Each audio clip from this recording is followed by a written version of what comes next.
부활절 예배에 참여하신 여러분들 주의 이름으로 환영합니다.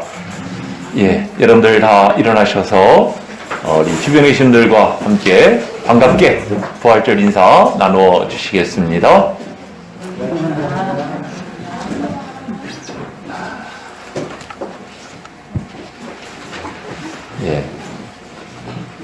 이제 함께 주학에 맞추어 묵도함으로 2022년 부활주일 감사 예배를 시작합니다.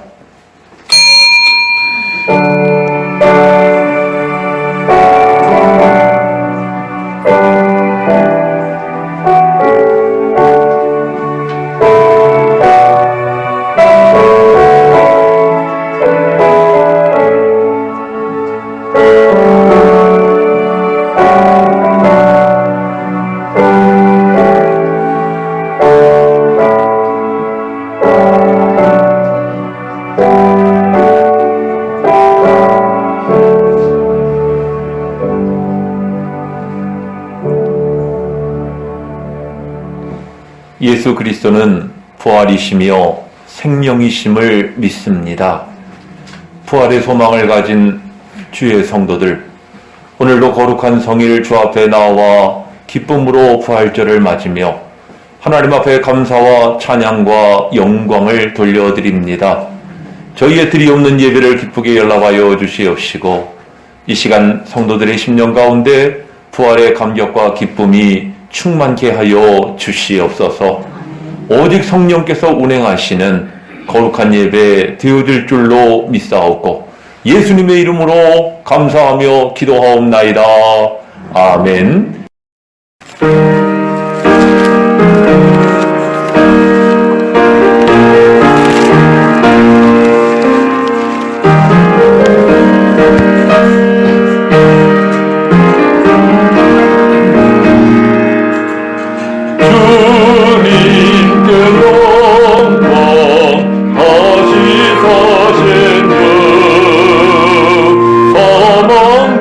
제모두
이기시었네.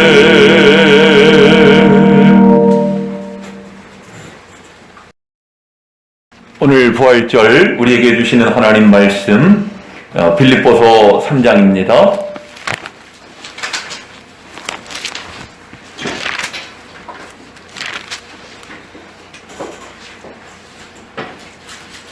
빌립보서 3장 10절로 12절까지 말씀을, 석절 말씀을 다 같이 한 목소리로 합독하시겠습니다. 함께 읽습니다. 내가 그리스도와 그 부활의 권능과 그 고난의 참여함을 알고자 하여 그의 죽으심을 본받아 어떻게 해서든지 죽은 자 가운데서 부활에 이르려 하노니 내가 이미 얻었다 함도 아니요 온전히 이루었다 함도 아니라 오직 내가 그리스도 예수께 잡힌 바 된 그것을 잡으려고 달려가노라. 아멘. 이 시간에는 우리 찬양대 부활 감사 찬양이 있겠습니다. 하나님께 영광 돌리시겠습니다.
우리 크게 박수로 영광 돌리겠습니다.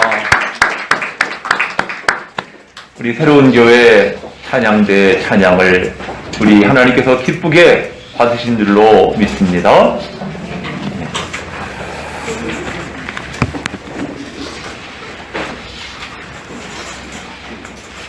부활이라고 하는 말은 헬라 말로 아나스타시스라고 말을 하는데요. 아나스타시스. 여기에는 일어선다, 들어 올린다, 그리고 위로 오른다 하는 의미가 있습니다. 그러니까 죽은 자들 가운데서 일어나는 것이고, 그리고 시체들 가운데서 들어 올려지는 것이고, 죽음들 가운데에서 위로 오르는 것이다. 말할 수가 있겠죠. 이 내용들을 가만히 살펴보면 부활은 바로 하나님의 권능인 것입니다. 여러분들 고린도전서 6장 14절을 보시면 하나님께서 주를 다시 살리셨고 그의 권능으로 우리를 다시 살리시리라 말씀하고 있어요. 무엇으로 우리를 다시 살리신다고요? 그의 권능으로 우리를 살리신다 그랬습니다. 여러분들 율법이 죄의 권능이라면 부활은 하나님의 권능인 줄로 믿습니다. 오늘 본문의 내용을 보시면 우리가 함께 합독을 했습니다만은 10절 말씀을 보시면은 내가 그리스도와 그의 부활의 권능과 또 그의 죽으심을 본받아 어떻게 해서든지 죽은 자 가운데서 부활에 이르려 한다 이렇게 말씀을 하고 있지요. 좀 내용이 좀 난해한 것 같아서 이 부분을 현대인의 성경 번역을 참조해 보니까 이렇게 번역이 되어 있습니다. 내가 원하는 것은 먼저 그리스도를 알고 그리고 그 부활의 능력을 체험하며 그리고 그 고난에 참여하여 마침내 나도 죽은 자 가운데서 부활에 이르기를 원한다 하는 내용으로 번역이 되어 있습니다. 그러니까 이 내용을 가만히 생각해 보면 그런 거죠. 참 우리가 이 부활을 이야기할 때 먼저는 그리스도를 바로 알아야 한다는 것입니다. 그리스도를 바로 알고 깨닫고 그리고 그 다음에 내 삶의 현장에서 부활의 능력을 체험해야 한다는 것이죠. 나중에 죽은 다음에 체험하는 게 아니고 살아있는 이 내 삶의 현장 속에서 부활의 능력을 체험해야 한다는 것이고요. 그런 사람만이 고난에 참여할 수 있다는 것이고 나아가서 그리스도와 함께 부활과 영생에 들어갈 수 있다는 것을 우리에게 말씀하고 있는 것이에요. 그러니 이 같은 내용을 종합해보면 우리 신앙생활이라고 하는 것은 한마디로 주님과의 연합이다 이렇게 말할 수가 있겠지요. 우리는 고난 가운데 살아가고 있는데요. 고난 가운데 있는 우리의 삶의 현장에서도 주님과 연합을 하고 또 나아가서 우리의 죽음까지도 주님과 연합한 삶, 한 걸음 더 나아가서 심지어 우리의 부활과 영생까지도 그리스도와 연합한 삶이 바로 성도의 삶이라고 하는 것입니다.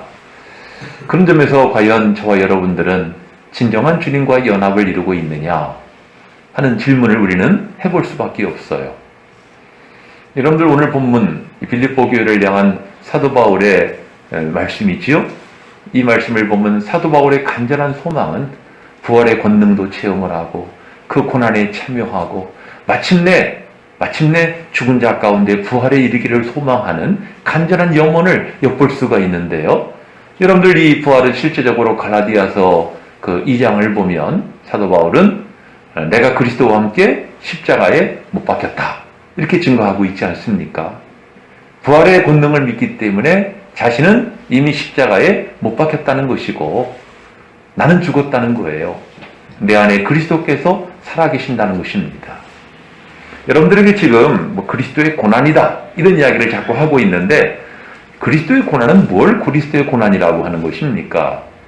세상을 살면서 우리가 내가 지은 죄 때문에 고난을 당하는 것이라면 그건 응당 자신의 목 아니겠습니까? 죄를 지었으니 잘못을 했으니 벌을 받는 건 당연한 거예요. 또 우리가 연약한 육신의 질고를 지고 살아가는 것 그것도 우리 인생의 한계죠.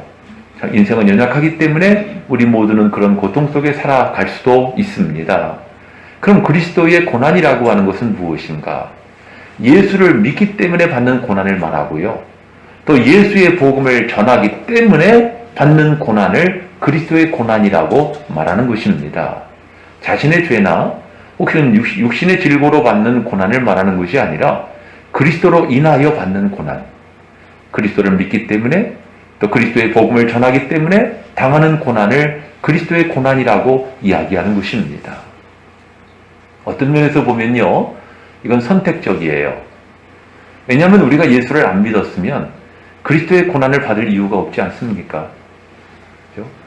예수를 믿기 때문에 또 내가 자원하기 때문에 이런 고난을 받는 것입니다. 사도 바울은 내 육체의 그리스도의 남은 고난을 채운다고까지 고백을 했어요. 주님의 고난이 뭐가 부족해가지고 채운다는 이야기가 아니고 내 자신 안에도 그리스도의 고난을 담고자 하는, 그리스도의 고난과 연합하고자 하는 그런 중심을 가지고 이런 표현을 한 것입니다. 여러분들, 여기서 우리가 중요하게 깨닫게 되는 것이 무엇이냐면은 부활의 소망을 가진 자, 부활의 능력을 의지하는 자는 자발적으로 그리스도의 고난에 동참한다는 사실입니다. 그러니 과연 나는 그리스도와 연합한 자냐? 이 말은 그리스도와 함께한 고난에 참여하고 있느냐 하는 질문과 같은 것입니다. 사도 바울은 이런 삶을 살았죠. 여러분들이 교회사 인물 가운데도 보면은요, 우리 유명한 우리 복음 전도자였던 무디 목사님, 일평생 복음을 전하는 일을 자기의 목숨처럼 생각을 하고 어떻게 하든지 복음을 전하는 일을 위하여 자기의 생명을 바쳤던 그런 아주 훌륭한 목사님이시지요. 근데 그분이 이제 결국 죽음 앞에 서게 됐어요. 그때 무디 목사님이 그렇게 외칩니다. 땅은 물러가고 하늘이 열린다. 나의 주님이 나를 위해 오신다. 이런 외침을 하면서 죽음을 맞이했습니다. 여러분들, 우리가 이 무디 목사님의 이 선포를 보면서 야, 정말 이 무디 목사님은 부활의 소망, 부활의 권능을 가지신 분이구나 하는 것을 깨닫게 되지 않습니까? 왜, 어떻게 그렇다는 거예요? 지금 소개한 것처럼 일평생 그리스도와 연합한 삶을 살았기 때문에, 그리스도를 위한 고난에 참여했기 때문에 그리스도의 부활과 그리스도의 영생의 소망을 가진 자가 되었다는 것이지요. 한 사람을 더 소개한다면 독일의 고백교회의 유명한 신학자인 본회퍼라는 목사님이 계시는데요. 이 본회퍼 목사님 그러면은 아주 신학적으로도 대단히 유명한 분이지만은 이분이 그 소위 값싼 은혜라고 하는 것으로 교회를 혹독하게 비판했던 분이기도 합니다. 특히 루터교에서 루터의 신앙이라고 하는 것은 믿음으로 구원을 받는다는 거잖아요. 믿음으로 구원을 받는다고 하니까 세상에서 뭔 짓을 해도 믿기만 하면 돼. 아무리 많은 잘못을 해도 교회 와서 주님 제가 잘못했습니다. 그러면 돼. 그러니 세상에서 죄를 지어도 양심에 가책이 없고 세속적인 삶을 살아도 가책이 없다는 거예요. 이런 모습을 본 이 본회퍼 목사님이 혹독하게 비판을 합니다. 독일 교회를 향해서. 값싼 은혜에 푹 빠져 있다는 것입니다. 그게 믿음이라는 것입니다. 아주 열정적인 목사님인데요. 이분은 대신학자로서 이제 그 당시가 이제 히틀러가 집권하던 시기거든요. 얼마나 히틀러 세계에 아주 대단한 인물입니까? 이 히틀러에 의해서 얼마나 많은 박해가 있었어요. 많은 사람들이 이 본회퍼 목사님을 미국으로 망명하기를 요청을 했습니다. 너무나 아까운 신학자였기 때문에 미국에 망명해서 신학교에서 학생들을 가르치고 그러면은 정말 너무나 좋을 것이라고 생각을 한 거죠. 너무나 아까운 인물이었어요. 그때 본회퍼 목사님이 그렇게 이야기합니다.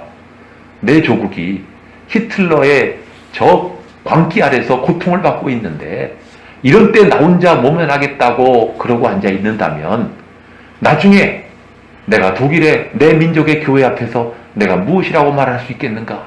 그래서는 자기한테 보장되어 있던 그 안락한 미국에서의 삶을 포기하고 독일 조국으로 귀국합니다.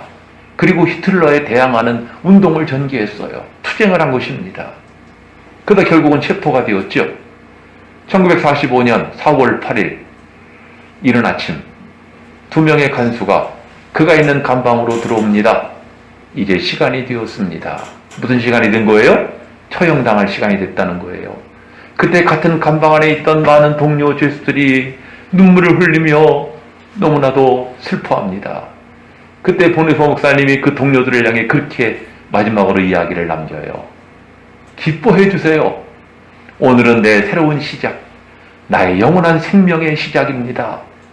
그러면서 밝은 표정으로 즐겁게 처형장을 향해 당당히 걸어갔다는 것입니다. 여러분들, 본회퍼 목사님은 어떻게 이렇게 죽음을 두려워하지 않고 이런 당당한 걸음을 할 수가 있었을까요? 부활의 권능, 부활의 소망을 확신하고 있었기 때문이지요. 일평생을 그리스도를 위한 고난의 삶을 살았고 그리스도와 연합한 삶을 살았다고 하는 확신이 있었기 때문에 주님의 부활과 주님의 부활의 권능을 그는 자기 것으로 만들 수가 있었던 것입니다. 여러분들, 우리가 맛을 봐야 맛을 한다는 이야기를 하는데요. CF에 그런 말이 나오더군요. 그렇습니다. 부활이라고 하는 것을, 야, 부활절 됐어, 예수님 다시 사셨대, 그러면서 그저 한 번의 행사로 지나가는 사람과 정말 부활의 능력을 체험한 사람과는 다르지 않겠습니까? 여러분들은 부활의 권능을 체험한 분들이 되기를 원합니다. 그래서 여러분들이 고난을 받아도 기쁨으로 맞이하고, 목회를 하다 보니까요, 원고에도 없는 얘기입니다. 얘기는 목회를 하다 보니까 우울증이나 이런 것들이 난 세상에만 있는 줄 알았어요. 근데 교회 안에도, 성도들 안에도 우울증이 있더라고요. 가정도 있고 남편도 있고 자녀도 있는데 왜 우울증이 있을까? 사는 게 너무 힘들어. 소망이 없어요. 참 그런 모습을 목회자로서 보면서 그런 생각을 해요. 그렇구나. 예수를 믿는데 예수가 없구나. 여러분들, 이게 역설이죠? 예수를 믿는데 예수가 없어요. 이게 말이 된다고 생각합니까? 예수를 믿는데 왜 예수가 없죠? 예수가 없으니까 세상만 보이는 거예요. 자신의 고통만 보이는 것입니다. 너무 그것 때문에 마음이 아픈 거예요. 그래서 여러분들, 정말 우리가 예수를 믿는다고 하는 형식적인 신앙, 이게 중요한 게 아니고 정말 내 안에 예수가 있는가, 예수에 대한 소망이 있는가, 하나님 나라에 대한 소망이 있는가, 다시 한번 깊이 여러분들 돌아보시기 바랍니다. 그게 제대로 안 돼 있으면 여러분도 우울증에 걸릴 수 있고요, 자식이 있으면 있어서 우울증 걸리고, 자식이 없으면 빈둥지 증후군 때문에 또 우울증 걸려요. 있으나 없으나 우울증이에요. 그럼 어떡하란 얘기예요? 여러분들은 정말 예수가 있는 주님과 연합한 그런 삶이 되시기를 바랍니다. 고린도서 15장을 보니까 사도 바울이 그런 말씀을 전합니다. 그리스도께서 죽은 자 가운데서 다시 살아나셨다고 전파되었거늘 너희 가운데 어떤 이들은 어찌하여 죽은 자 가운데 부활이 없다고 하느냐. 만약 죽은 자 가운데 부활이 없다면 그리스도께서 다시 살아나지 못하셨을 것이고, 그리스도께서 다시 살아나지 못하셨다면 우리가 전파하는 것도 헛것이요 너희의 믿음도 헛된 것이고, 또 세상을 살아가는 많은 사람들 가운데 이 세상의 삶뿐이면, 우리가 바라는 것이 이 세상의 삶뿐이면 우리는 모든 사람 가운데 더욱 불쌍한 자이리라. 그렇죠. 뭐하러 여러분들 예수를 믿습니까? 세상 사람들처럼 이 좋은 날 가서 아까 보니까 산에도 많이 올라갔던데 사람들 등산도 갔다 오고 밀린 빨래도 하고, 여러분들 즐겁게 꽃놀이도 가고 그럴 수 있는 날 아닙니까? 뭐하러 여러분들이 교회 와가지고 좁은 교회에서 예배를 드린다고 이러고 있는 거예요. 만약에 부활이 없다면 이런 모든 것들은 헛될 수밖에 없는 것입니다. 이것은 무엇을 말하는 거죠? 부활의 확실성, 부활의 실제성을, 유효성을 논증하고 있는 바울의 증거예요.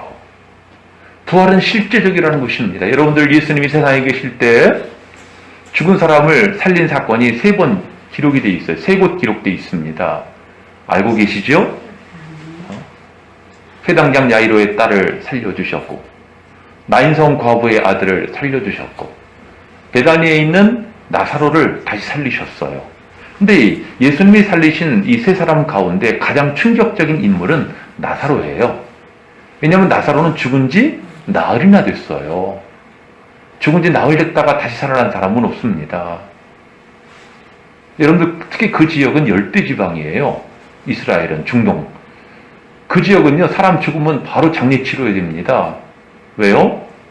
썩어요. 무슨 그 당시에 뭐 냉장시설이 돼 있던, 냉동시설이 있는 것도 아니고, 사람이 썩기 시작하면, 부패하면 냄새가 고약합니다. 그러니까 빨리빨리 장례를 치러야 되는 거죠. 그런 나사로를 다시 살리셨다는 사실. 충격적이 아닐 수가 없는 거예요. 예수님이 나사로가 있는 곳으로 오십니다. 그때 길 언저리에서 마르다를 만나셨죠? 마르다가 슬퍼하고 있을 때 예수님 마르다에게 말씀하시기를 내 오라비가 다시 살 것이다. 그러면서 예수님이 마르다에게 뭐라고 말씀하십니까? 나는 부활이요 생명이니 나를 믿는 자는 죽어도 살겠고 무릇 살아서 나를 믿는 자는 영원히 죽지 아니하리니 이것을 내가 믿느냐고 물으십니다. 그때 마르다가 뭐라고 대답을 합니까? 그렇습니다 주님, 마지막 날 부활에는 내가 살아날 줄을 내가 믿나이다 라고 대답을 해요. 예수님이 어디로 가십니까? 나사로가 있는 무덤으로 가세요.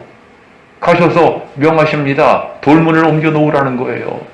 그때 방금 전까지 예수님과 대화를 나눴던 마르다가 말합니다. 주여, 죽은 지 나흘이나 되었음에 벌써 냄새가 나나이다.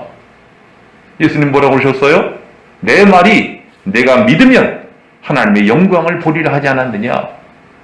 그래놓고 사람들이 돌문을 옮겨놓자 큰 소리로 외치시지요. 나사로야 나오너라. 그랬더니 이미 염을해가지고 배로 동여있는 시신이 걸어서 나오는 초유의 사건이 벌어집니다.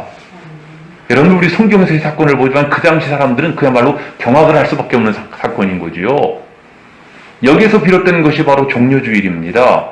수많은 무리가 앞에서 가고 뒤에서 따르면서 호산나 다윗의 자손이여 주님을 찬양한 내용이 기록되어 있었고, 반대파의 입장은 그냥 두면 안 된다. 이러다가는 이스라엘의 민심이 다 예수에게로 넘어갈 생겼구나. 불안해가지고 예수님에 대한 죽일 모의를 아주 박차를 가하게 된 결정적인 사건이 나사로를 다시 살리신 사건이었어요. 한쪽은 예수님을 환호했지만 반대쪽에서는 예수를 잡아 죽여야 된다라고 하는 다급한 마음을 갖게 되었던 것이고, 그때로부터 불과 몇 날이 되지 못해서 예수님은 결국 십자가에 못 박히신 것입니다. 중요한 것은 예수님은 왜 죽은 지 나흘이나 되는 나사로를 다시 살리신 것입니까? 죽은 자의 부활이 실제한다라고 하는 것을 현실에서 보여주시기 위함이에요. 물론 나사로는 부활한 것은 아니에요. 다시 죽었기 때문에. 하지만 죽은 자가 살아난다고 하는 것, 부활이 실제한다는 것을 예수님은 마르다에게 그리고 많은 유대인들에게 이것을 나타내신 것입니다. 여러분들, 그래서 우리가 부활절을 맞이하면서 이 부활을 믿는다라고 하는 것이 얼마나 귀한 믿음인가 하는 것을 우리가 깨닫게 되는 것이죠. 그런 점에서 오늘 설교 제목과 같이 첫째로 부활은 하나님의 권능이에요. 한번 따라해 봅시다. 부활은 하나님의 권능입니다. 우리 기독교의 독창성, 기독교의 절대성, 기독교의 신비성이 여기에 있는 것입니다. 기독교는 부활의 종교인 것이지요. 부활이라고 하는 것은 무슨 전설이나 드라마 가운데 있는 것처럼 사람이 가사 상태에 있다가 깨어났다, 또 무슨 죽은 자가 황천길을 가지 못하고 부천을 떠돈다, 그런 얘기가 아니에요. 소위 심령술사들이 말하는 것처럼 무슨 죽은 자의 혼을 초혼이라고 그러죠. 불러 올려가지고 귀신을 불러 올려서 빙의를 하게 하는 그런 것을 말하는 것도 아니죠. 기독교의 부활은 죽은 자가 실체적으로 살아나는 것을 말하는 것입니다. 여러분들이 십자가형이라고 하는 것은 최종적으로 사살의 단계를 거쳐요. 사살. 십자가에 못 박혀서 결국 운명을 하잖아요. 죽잖아요. 죽은 다음에 통상적으로는 다리를 부러뜨립니다. 그럼 신체의 하중이 앞으로 밑으로 쏠리면서 결국 아직 살등말등하는 사람도 죽을 수밖에 없는 것이고, 예수님은 어떻게 했어요? 창으로 옆구리를 찔렀어요. 그러니까 이미 숨진 상태에서도 옆구리를 찔리셨기 때문에 옆구리를 통해서 체내에 있던 물과 피가 다 쏟아진 거예요. 누가 봐도 이런 상황에서 다시 사는 것은 불가능하다는 거죠. 이미 시체가 되었고 시신이 되었고 최종적으로 확인사살도 했고, 게다가 예수님은 시체로 검증이 될 뿐만 아니라 장사도 지냈잖아요. 그리고 무덤 속에 장사를 지내고 사흘 동안이나 봉인을 했어요. 옆에서 군병들이 지켰어요. 예수님의 죽음은 누구도 부인할 수 없는 실제적인 사건이었던 것입니다. 그런데 그 주님이 사흘 만에 열린 돌문으로 걸어 나오셨다는 사실. 이거야말로 정말 온 세계가 경악할 수밖에 없는 충격적인 사건인 것입니다. 이건 또 나사로와도 비교가 안 돼요. 나사로는 십자가에 못 박힌 사람도 아니잖아요. 예수님은 완전한 죽음에 이르셨고, 그리고 그 주님이 부활하셨다는 것이죠. 여러분들 홀령이 살아난 것이 아니지요. 예수님이 말씀하십니다. 누가복음에서 영은 살과 뼈가 없으되 너희 보는 바와 같이 나는 있느니라. 실제적으로 제자들 가운데 도마는, 우리가 뭐 의심 많다고 그러는데 도마가 의심 많은 사람이겠습니까? 우리라도 그러지 않았겠어요? 못 봤는데 어떻게 죽은 자가 살아나느냐고 웃기는 얘기 하지 말라고 그러지 않겠어요? 그 예수님이 나타나셔가지고 도마에게 말씀하시죠. 내 손을 내밀어 내 손에 난 못자국 만져보고 내 창자국도 만져봐라. 그리고 믿음 없는 자가 되지 말고 믿는 자가 되라고 말씀하십니다. 도마가 비로소 주님을 만져보고 난 후에 뭐라고 신앙 고백했어요? 따라해 보실까요? 나의 주시며 나의 하나님이십니다. 여러분도 그렇게 믿으시지요? 예, 도마는 이렇게 신앙 고백을 했어요. 그래서 여러분들, 예수님의 부활은 하나님의 권능인 것입니다. 아무리 인간의 문명이 발전을 해도 사람의 목숨을 다시 살리는 일은 불가능한 것입니다. 이미 죽은 지 사흘이나 됐고 이런 상황에서 살리는 것은 불가능하지요. 성경을 보면 부활신앙을 가진 많은 사람들이 있는 것을 볼 수가 있는데요. 그 가운데 대표적인 인물이 아브라함이지요. 여러분들, 아브라함은 로마서 4장 17절을 보니까 아브라함의 믿음을 뭐라고 말씀하고 있죠? 그의 믿음은, 그가 믿은 하나님은 죽은 자를 다시 살리시며 없는 것을 있는 것으로 부르시는 이시니라. 왜 로마서 기자가, 사도 바울이 아브라함을 이렇게 말하고 있는 것입니까? 아브라함은 이 부활에 대한 믿음이 있었기 때문에 하나님 말씀에 순종하여 100세나 되어 얻은 자기의 독자 이삭을 하나님 말씀에 따라 모리아산에 데려가서 제물로 바쳐드리고자 할 수가 있었기 때문입니다. 그 믿음은 어떤 믿음이었다고요? 부활의 믿음. 그러니까 여러분들 단순히 그저 관념적으로 믿는다 하는 차원이 아니고, 내가 믿는 하나님은 언약대로 내게 아들을 주셨으니 나는 말씀에 순종하여 내 아들을 죽일지라도 하나님은 이 아들을 다시 살려내실 줄을 내가 믿나이다. 이런 믿음으로 순종했다는 거예요. 여러분에게 이런 믿음이 있느냐고 좀 물어보고 있는 것입니다. 관념적으로만 믿는 부활을 한다고 생각하지 말고, 정말 여러분들이 믿음이 있다면 아브라함처럼 순종할 수 있겠냐고 물어보고 계시는 거예요. 다시 한번 여러분들 안에 부활의 권능이 역사하기를 원하고, 이 부활의 능력을 체험함으로 세상에서 어떤 고난 가운데 있든지 여러분들은 이 고난을 기쁨으로 넉넉히 이겨낼 수 있기를 원합니다. 아멘. 한 가지 더, 오늘 설교 제목이 뭐예요? 권능과 소망의 부활. 권능 얘기했으니까 이제 뭐 얘기해야 돼요? 소망 얘기해야 되죠. 누구의 소망? 우리의 소망, 성도의 소망이죠. 부활은 우리 성도의 소망인 것입니다. 여러분들 그런 생각 한 번쯤은 다 해보셨을 것 같은데요. 우리 인생이라는 게 뭐예요? 그저 한 세상 살다가 죽고 말면 그뿐인 그것이라면 너무 허무하지 않아요? 도대체 우리는 왜 사는 겁니까? 종족 번식시키려고 살아요? 그저 자녀 낳고 자녀손 그저 나아가는 그런 존재로 우리가 세상 사는 의미가 있는 것입니까? 그렇다면 여러분들이 벌레나 짐승하고 다를 게 뭐가 있어요? 짐승이나 벌레도 그거 다 해요. 종족 번식합니다. 여러분들이 만약에 거기에 인생의 목적이 있다고 그러면은 여러분은 짐승과 벌레와 다를 것이 없는 거예요. 얼마나 허무합니까?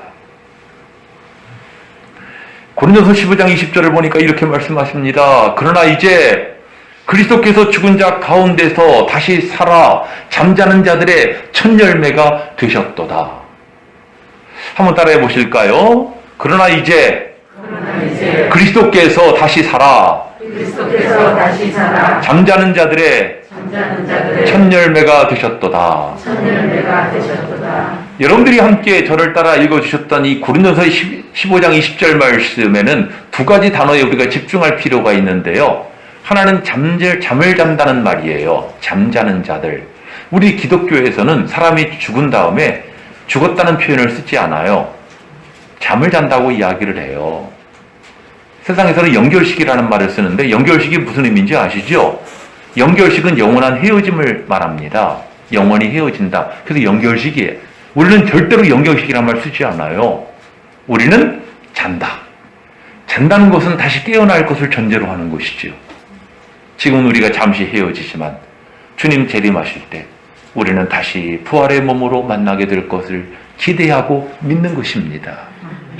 두 번째가 뭐예요? 첫 열매라는 표현이에요. 잠자는 자들의 첫 열매가 되셨도다. 첫 열매라는 것은 무엇을 말하는 것입니까? 물론 첫 열매이기 때문에 귀하다, 진귀하다 이런 의미도 있지만은요. 첫 열매라고 하는 것은 두 번째, 세 번째, 네 번째 열매가 있을 것을 전제로 한 표현이에요. 예수님이 부활의 첫 열매라면 두 번째, 세 번째, 네 번째 열매는 누굴까요? 우리예요. 주의 성도들. 우리도 마침내 주님과 함께 부활에 이르게 될 것을 말씀하고 있는 것이죠. 그러니 여러분들 부활은 과거에 일어났고 예수님으로 말미암아 시작되었고 앞으로도 일어나게 될 것을 우리는 믿습니다. 오늘 새벽 시간에 예배를 드릴 때 설교한 내용입니다만은 여러분들 사도행전을 보니까 사도 바울을 위시한 사도들이 왜 핍박을 받은 거예요? 물론 그리스도를 전하기 때문에 핍박을 받았지만은 바울은 법정에서 그렇게 이야기를 합니다. 죽은 자의 소망, 즉 죽은 자의 부활을 인하여 내가 신문을 받노라. 내가 부활을 전하기 때문에 내가 지금 신문을 받고 있다는 거예요. 이 부활을 얘기하지 않았으면은 나는 신문을 받을 이유가 없다는 것입니다. 그럼 바울은 왜 이렇게 신문을 받으면서까지 부활을 고집하는 것입니까? 부활의 복음을 왜 전하는 것입니까? 그것이 가장 귀하기 때문이에요.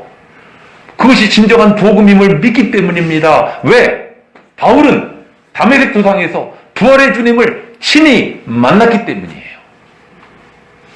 사람이 자기 눈으로 보고 나면은요, 확신할 수밖에 없는 것 아니겠어요? 내가 직접 만났어요. 그러니 이 주님을 전하지 않고는 견딜 수가 없는 거예요. 신문을 하든 나를 잡아 죽이든 나는 이걸 전해야 되겠다는 겁니다. 여러분들에게 묻고 싶어요. 여러분들은 도대체 나가서 뭘 전하고 계십니까? 여러분들 전에 제가 이 전도, 우리 교회도 지금 전도하고 있지만 전도지를 보면은요, 참 전도지에 무슨 뭐 건강요법, 어떻게 하면 건강해지나, 오래 사나, 어떤 음식을 먹어야 되나. 전도지에 이런 내용들이 엄청나요. 그래놓고 뒤에는 교회 소개. 도대체 뭘 전하는 거예요?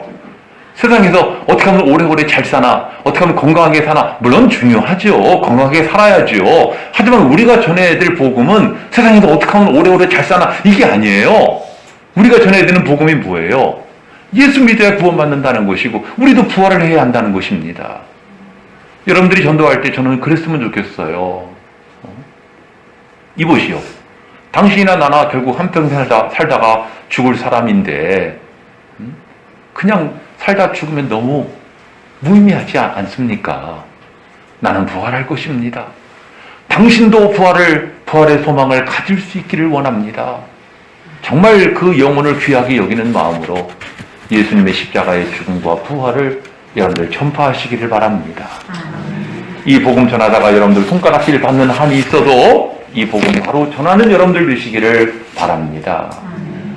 여러분들 예수 그리스도의 부활에 대해서 인도의 전 총리였던 네루라고 하는 사람이 그런 말을 했어요. 인도가 어느 나라인지 아시지요? 인도는 뭘 믿어요? 힌두교를 믿어요. 불교가 인도에서 시작됐지만은 인도는 원래 부처의 시작이 아니고 힌두교가 원래 종교예요. 범신론. 특히 인도는 힌두교를 믿는 나라인데 인도의 총리가 그런 말을 해요. 수천 년 세월이 흐르는 동안 우리 인도에 어떤 종교도 사람들로 하여금 땅을 개간하고 집을 짓고 늪지를 만들고 댐을 건설하고 이런 일을 한 종교가 없었다는 거예요. 그런데 교회는 그 일을 하고 있다는 겁니다. 따라서 교회는 이런 점에서 칭송을 받아 마땅하다는 것을 여러분들은 인정을 해야 한다는 것입니다. 그 힌두교가 범람하고 있는 인도에서 소신 발언을 한 거예요. 그러면서 이 총리가 이런 말을 합니다. 교회는 세계 도처에서 인간의 짐을 덜어주고 그리고 인간을 자극하고 이끌 수 있었던 힘의 원천은 바로 예수 그리스도의 부활이었다. 목숨을 걸고 하는 이야기예요. 여러분들, 다른 말을 한 거죠. 교회가 무슨 힘으로 이런 일을 하는 거예요? 부활의 소망과 부활의 권능을 믿기에 이런 일을 하는 것입니다. 시간이 다 갔는데요. 여러분들, 우리는 예수 그리스도께서 말씀하신 것처럼 먼저 처음 예수를 믿으면 세례를 받아야 되지 않습니까? 세례를 받아 이전과는 다른 그리스도인의 삶을 살아야 될 것이고, 동시에 우리는 성령으로 거듭나야 될 것이고, 우리 속사람이 새로워지는 것이죠. 또 거기서 끝나지 아니하고 인생을 살아가면서 매일매일 내 삶 속에서 나는 죽어지고 그리스도가 내 안에 살아계시는 진정한 주님과 연합이 이루어지시기를 바랍니다. 마침내 내가 완전히 죽어지고 그리스도가 내 안에 가득하게 되면은 그 사람은 마침내 영광스러운 주님의 나라에서 부활의 몸을 가지고 주님을 기쁨으로 영접하게 될 줄로 믿습니다. 이것이 우리 신앙의 단계인데요. 우리 새로운 교회 교우님들, 부활의 권능, 부활의 소망으로 충만한 여러분의 모습이 되어지기를 주의 이름으로 축원합니다. 이제 우리 성찬식을 할 것인데요. 이 성찬식을 시작하면서 먼저 준비하는 마음으로 우리 찬양 하시겠습니다. 여성 삼중창 하시겠어요? 우리 찬양을 들으시면서 여러분들 마음으로 이 성찬을 준비하시기 바랍니다.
이제 준비하신 예물을 주님 앞에 드리시겠습니다. 우리 청년부가 나오셔서 이 봉헌 찬양 하시겠습니다.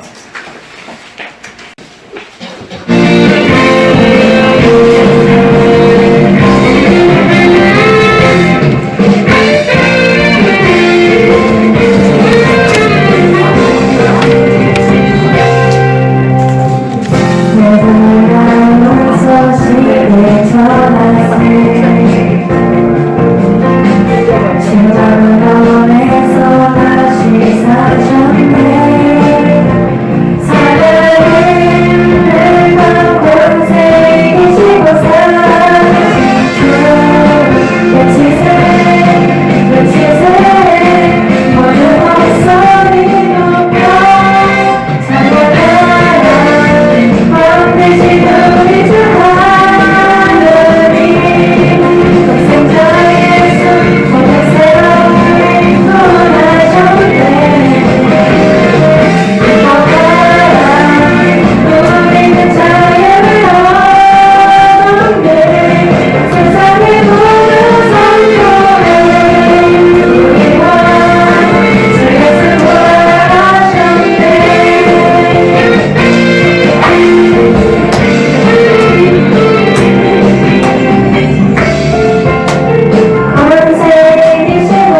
교회 소식 말씀드리겠습니다.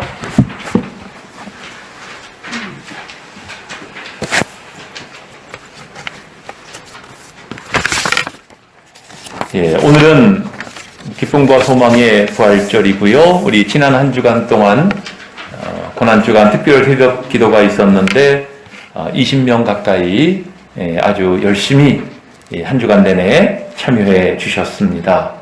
여러분들의 간절한 기도의 제목들 하나님께서 응답하시고 복 주실 줄 믿습니다. 부활의 기쁨이 우리 교우님들 가정에 가득하시기를 빕니다. 예배 후에는 우리 부활절을 맞이해서 여러분들에게 떡을 나눠드릴 것이고 또 계란도 나눠드릴 겁니다. 주중에 우리 지역 사람들에게 부활절을 미리 우리가 전하기 위해서 계란을 좀 주변에 나눠드렸는데요. 여러분들 꼭 가실 때 떡과 계란을 받아 가시기를 바랍니다. 오늘부터 주일 예배를 11시에 통합으로 드립니다. 내일부터 거리두기가 전면 해제가 되는데요. 그래서 11시에 통합으로 이제 오늘부터 계속 주일 예배는 11시에 드리도록 하고요. 전도 사역 1인 1명 이상 전도에 힘씁시다. 수요, 토요, 주일팀 전도 사역이 있습니다. 여러분들 느끼시는지 모르겠지만 이 프로젝터가 바뀌었죠. 그동안 있었던 이 프로젝터가 만 10년이 되었어요. 옛날 거라 해상도가 많이 떨어졌고, 그다음에 램프가 수명이 거의 다 돼가지고 어떤 글씨들은 또 잘 안 보이고 그랬었는데 이번에 이제 좀 화사하게 좀 안시가 높은 걸로 이제 새롭게 프로젝터가 구입이 되었고 장착은 제가 했습니다. 예, 그리고 여러분들 주보 이 헌금란에 보시면은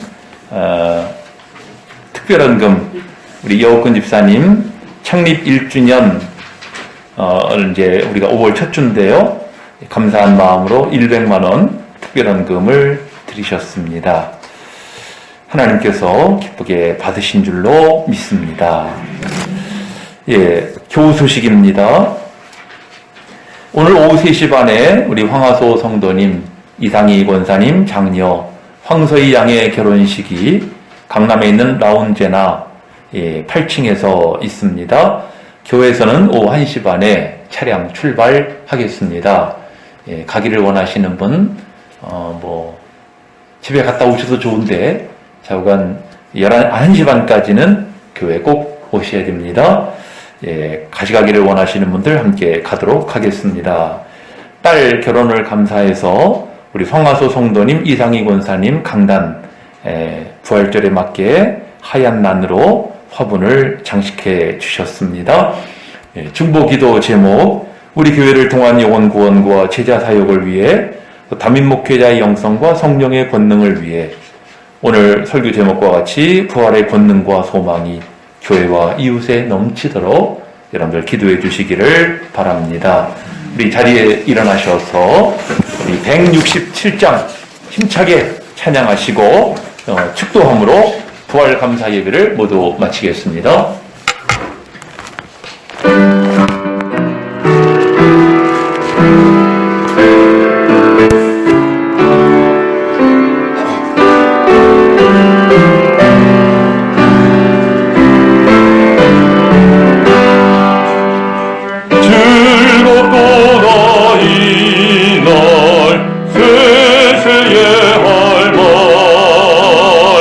사망 권세께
성령이시여 각 사람 위에 임하여 주시옵소서.